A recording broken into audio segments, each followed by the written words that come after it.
নৈহাটির অভিশাপ, ইতিহাসের সাক্ষী এই বিসর্জন। কিন্তু এবার উল্লাসের মাঝে নেমে এলো চরম বিপর্যয়। 20 ফুট উচ্চতার কালীমূর্তি, নৈহাটির গর্ব, বিসর্জনের ঠিক আগেই মুখ থুবড়ে পড়ল এক স্থানীয় ব্যক্তি, যে রাগ ও হতাশা নিয়ে বলছেন স্পষ্ট গাফিলতি। বছরের পর বছর ধরে এত বড় পুজো হচ্ছে আর একটি রশিও ঠিক করে বাঁধতে পারে না, এদের আর কত গাফিলতি দেখব। আবার অন্যদিকে একজন স্থানীয় লোক বলছেন এই ঘটনা নাকি নিছকই দুর্ঘটনা, নাকি কোনো অন্য বার্তা। একাংশ বলছেন পূজা আজ ব্যবসায় পরিণত হয়েছে, তাই মা আর সহ্য করতে পারলেন না। একজন প্রবীণ ব্যক্তি ভয় ও বিশ্বাস নিয়ে বলছেন এ তো অভিশাপ, মা মুখ ফিরিয়ে নিলেন, টাকার লোভ।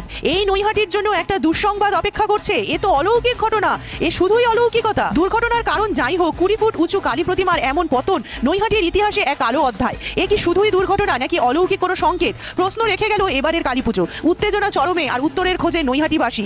আপনাদের কি মনে হয় এ কি শুধুই অলৌকিকতা নাকি দুর্ঘটনা, নাকি এর পিছনে আছে কোনো ষড়যন্ত্র? এর মতামত